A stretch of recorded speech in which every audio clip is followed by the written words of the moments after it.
2024 પત્યું ને અને 2025 ચાલુ થયું ને ત્યારે મને કે અરે યાર ગયા વર્ષે તો કેટલા સરસ ગીતો આવ્યા હતા ગુજરાતી આપણી ફિલ્મોમાં, એક વિડીયો બનાવવા જેવો હતો. એટલે આ વર્ષે મેં સતત યાદ રાખ્યું કે જ્યારે વર્ષ પતે ને ત્યારે એના ગીતો વિશે વાત કરવી છે. તો મેં છે ને 9, 10, 11, 12, 13 13 ફિલ્મો શોધી રાખી છે. એમાંથી કેટલાકના એકથી વધુ ગીતો છે, કેટલાકના ઓછા છે.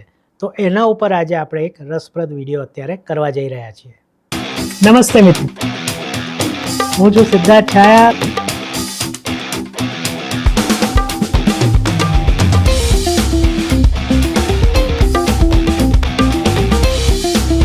તો સ્વાગત છે તમારું સિટ ટોક્સમાં. નમસ્તે અને સિટ ટોક્સમાં તમારું ફરીથી સ્વાગત છે. આજે આપણે ભેગા થયા છીએ 2025ના ખૂબ સુંદર ગીતો, મ્યુઝિક વિશે વાતો કરવા. અને એના વિશે વાતો કરતાં પહેલાં એક કાયમની જેમ રિક્વેસ્ટ છે કે પ્લીઝ આ ચેનલને સબસ્ક્રાઈબ કરી દો જો પહેલી વાર આવતા હો તો પણ, અને જો પહેલી વાર ના આવતા હો ને વારંવાર આવતા હો તો પણ.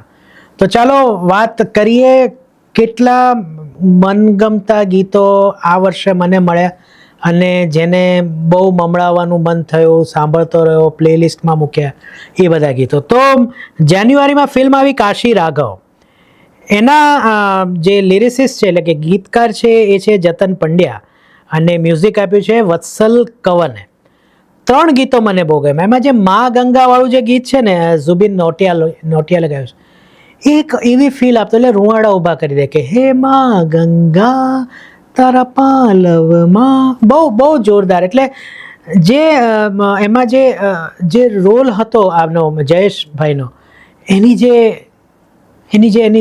જે દર્દ છે એના વિશે જાણે એ ચિત્કારીને કહેતા હોય એવી એક ફીલ આવી. પછી એનું ટાઇટલ સોંગ કાશી રાઘવનું જે કીર્તિદાન ગઢવી અને લક્ષ્મીબેન ઠાકોર, એમાં જે લક્ષ્મીબેન ઠાકોરનો જે અવાજ છે એ બહુ જોરદાર છે. ત્યાર પછી હાલરડું હતું જેણે રેખા ભારદ્વાજે ગાયું હતું અને એ ખૂબ સરસ હતું. ખબર નહીં આ ફિલ્મ તો ખાસી ચાલી એવું મને જાણવા મળ્યું છે, પણ ગીતો કેમ ન ચાલે એ મને નવાઈ લાગી.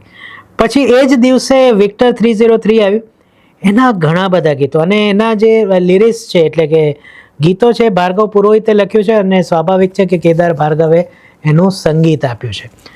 તો એના 4 ગીતો મને ખૂબ ગમ્યા. એક તો ગુમવાળું છે એ વર્તિની ગડગે અને વિવેક રાવે લખ્યું છે, ગાયું છે સોરી.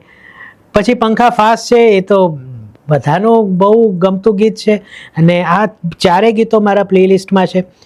ત્યાર પછી રંગ છે, એ એક જ્યારે કહે ને કે મને માર્ચિંગ સોંગ કહું છું, અને એમાં ઘણા બધા ગાયક છે, એનો એક અલગ જ ફ્લેવર છે અને તમને આમ જોમ ચડાવી દેવો છે. તો એમાં નયના શર્મા, વિહાન પુરોહિત, માર્ગે રાવલ, ભાર્ગવ પુરોહિત અને કેદાર ઉપાધ્યાય, આ બધા ભેગા મળીને આ ગીત ગાયું છે. એન્ડ ધેન જાદુગરી, એ તો અન્વેષાએ જે ગીત ગાયું છે બોસ, બહુ જોરદાર. અને એનો એટલો મીઠો અવાજ તમને આમ સ્પર્શી જાય. અને જીગરદાન ગઢવી એમાં જે સાથ પુરાયો છે, અદ્ભુત.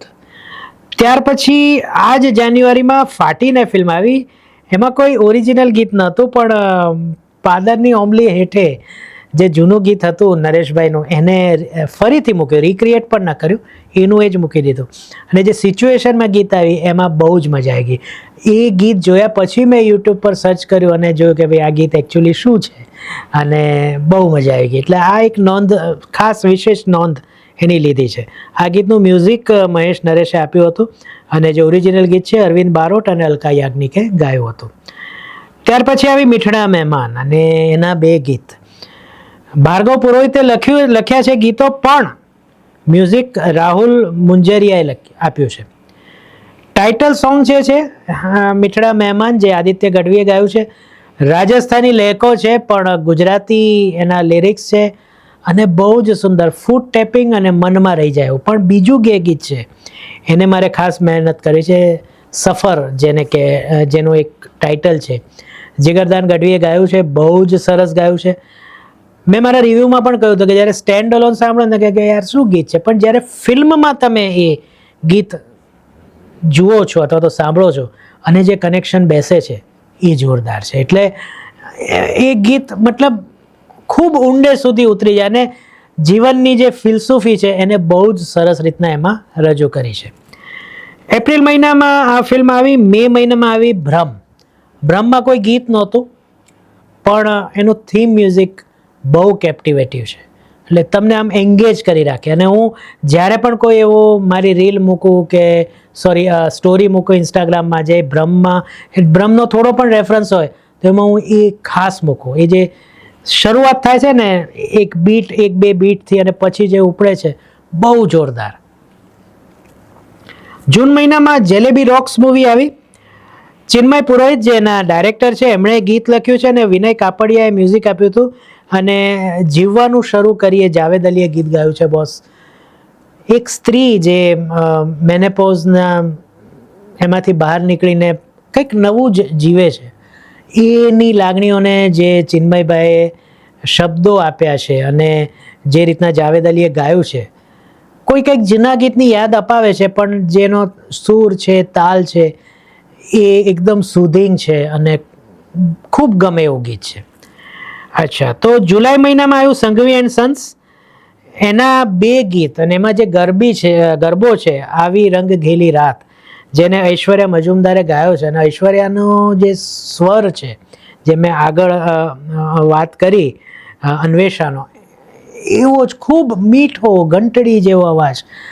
અને એમાં જે ગીત જે ચાલુ થાય છે ને કે એમાં છે ને જે એક તાલી છે ને એક બીટ મિસ થઈને વાગે છે, પણ એ એટલું સરસ શૂટ થાય છે એમાં કે આખા ગરબાની મજા. અને આખું જે સંઘવી ફેમિલી અને જે એનું જે પિક્ચરાઇઝેશન છે, દરેકના ચહેરા પર આનંદ અને હાસ્ય. અને એમાં પાછું જે હિતેન તેજવાની અને જે છે કોમલ, એમનો જે રોમાન્સ વચમાં ચાલે છે, બીજી પણ જે કોઈ જોડીઓ છે એનો રોમાન્સ વચમાં દેખાય છે. ખૂબ સરસ એનું પિક્ચરાઇઝેશન પણ છે. બીજો જે છે હિરેન ભટ્ટ, અને જે ફિલ્મના ડાયરેક્ટર છે ચંદ્રેશ ભટ્ટ, એમના ભાઈ છે. એનો દ્રઢચરણન કેરો ભરોસો, જે હવેલીનું ગીત હોય એમાં હિરેનભાઈનો અવાજ જે છે, એક ઓલ્ડ એજનો જે આપણે ભજન સાંભળતા હોય ને એ ફીલ કરાવે છે.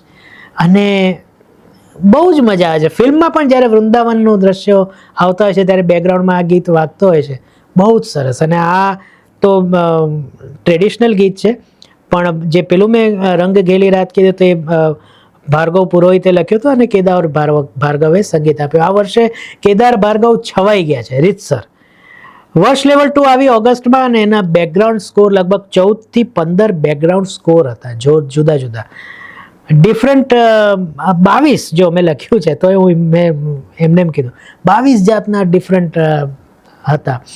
એમાં કેડીની પણ મહેનત હતી, પણ જે મૂડ પ્રમાણે ફિલ્મ હતી જેનો, અને એ પ્રમાણે એના બેકગ્રાઉન્ડ મ્યુઝિક અલગ અલગ સીનમાં એમાં આપ્યા છે, બહુ જોરદાર. કદાચ ગુજરાતી ફિલ્મોમાં આવો પ્રયોગ પહેલી વાર જ થયો હોય એવું લાગ્યું. ધેન બચ્ચુની બેનપણીમાં એક જ ગીત બહુ જ સરસ, કોઈ હવન કરાવો, અમિત ત્રિવેદીએ ગાયું, ભાર્ગવ પુરોહિતે લખ્યું અને સિદ્ધાર્થ અમિત ભાવસારે એને મ્યુઝિક આપ્યું. ફૂટ ટેપિંગ સોંગ, અને સાંભળ્યું ત્યારથી જ ગમી ગયું એવું સોંગ, અને ફિલ્મના મૂડ સાથે બિલકુલ સૂટ થાય એવું સોંગ. ખૂબ મજા આવી ગઈ.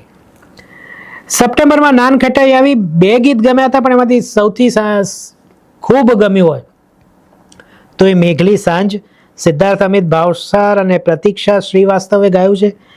નિરેન ભટ્ટે એને સ્વરબદ્ધ કર્યું હતું અને સિદ્ધાર્થ અમિત ભાવસારે એને મ્યુઝિક આપ્યું હતું. આ ગીત એટલું ઉપડ્યું કે એ સમય પાછો હતો પણ વરસાદનો, અને જેની પણ રીલમાં જો એમાં મેઘલી સાંજનો હોય જ. અને જે રીતના ટક ટક કરીને ભીની ભીની વાતોમાં એ કરીને જે ગીત આખું ઉપડે છે ને, બહુ સરસ. અને શબ્દો બહુ જોરદાર. તો આ ગીત પણ જબરદસ્ત. અને પછી ઓક્ટોબરમાં આવી લાલો. આ એક એવું આલ્બમ છે જે શરૂઆત, એટલે હમણાં કહું ને 10-15 દિવસ પહેલાં સુધી, અને હવે એકાંતરે 2 દિવસે, જ્યાં સુધી આખું પ્લેલિસ્ટ ન સાંભળીને ત્યાં સુધી એની મજા જ ના આવે. એના મનમોહન હે માધવમાં કૃષ્ણા બેવરા, જે ગુજરાતી નથી તેમ છતાં એમણે જે રીતના શુદ્ધ ગુજરાતીમાં ગાયું છે, જોરદાર. મનોરથ જીવ, કીર્તિદાન ગઢવીનો અવાજ બહુ જોરદાર. એની પાછળ એક વાત પણ છે, એ શું છે એવું પણ હું કહું છું. માળે મને લઈ જા, જેને યાશિતા શર્મા, આશીષ કુલકર્ણી અને કીર્તિદાન ગઢવીએ ગાયું છે. એક લાગણી છે, પ્રેમ પણ છે, ક્યાંક જવાની વાત પણ છે. બહુ જ સરસ ગીત. ત્યાર પછી કાન તારી રે મોરલીએ, અગેન ઐશ્વર્યા મજમુદાર. ઓહો, કેટલો મીઠો અવાજ છે. જે પહેલો શબ્દ બોલે છે ત્યાં જ કાનમાં મીઠાશ થાય છે. એને એમની સાથે કીર્તિદાન ગઢવી, જુગટુ હારીને યુદ્ધ જીત્યા. ઓહો હો, જે એમણે ઉપાડ્યું છે આ તો બહુ જોરદાર. નવી સવારે પાર્થિવ ગોહિલે એક નાનકડું ગીત ગાયું છે, જે લાલોની જિંદગી જ્યારે બદલાઈ જાય છે ત્યારે એ ગીત આવે છે અને એ મૂળ સાથે સૂટ થાય છે. અને પછી તો છે દ્વારિકાનો નાથ, જયસિંહ ગઢવીએ આ ગીત ગાયું છે અને એકદમ સૌરાષ્ટ્રમાં હાલો હાલો કહીને, તો બહુ જ મજા. પણ હું આ વાત કેમ ટૂંકમાં કહું છું, મારે આ બહુ લાંબી કરવી હતી, પણ આ આખા બધા એટલે કે 7 ગીતોનું ઓપરેશન આપણે બહુ જલ્દી કરવાના છે અને એ પણ આ ગીતો સાથે એકદમ જોડાઈ જાય એવા વ્યક્તિ સાથે. તો એની રાહ જોજો, બહુ જોરદાર થવાનું છે. ત્યારબાદ ચણિયા ટોળીનું જે પોપટ બોલે, મારા ખ્યાલથી ગુજરાતી ફિલ્મોમાં આઇટમ સોંગનું એક નવું જોનર ખોલી નાખશે આ ગીત એવું લાગ્યું. અને ફૂટ ટેપિંગ પહેલેથી, જેમ મેં પેલું કીધું ને બચ્ચુની બેનપણીનું ગીત, એવું જ આમાં પણ છે કે ફટાફટ થઈ જાય, મનમાં ઉતરી ગયું. ધેન મિશ્રી, એનું જે ટાઇટલ સોંગ છે મિશ્રી, સોનુ નિગમે ગાયું છે. બહુ જ જોરદાર, મિશ્રીની જેમ કાનમાં ઉતરી જાય એવું. આ રીતના એટલી મજા આવી જાય એવા ગીતો આપણે આ વર્ષે જોયા છે. તમને આમાંથી કયું ગીત ગમ્યું, અથવા તો આ લિસ્ટમાં ન હોય તો એ ગીત નીચે કમેન્ટમાં જરૂર કહેજો. ફરીથી બહુ જલ્દીથી મળીશું. ત્યાં સુધી સિદ્ધાર્થ છાયાને આજ્ઞા આપો અને તમને બધાને મારા તરફથી આવજો.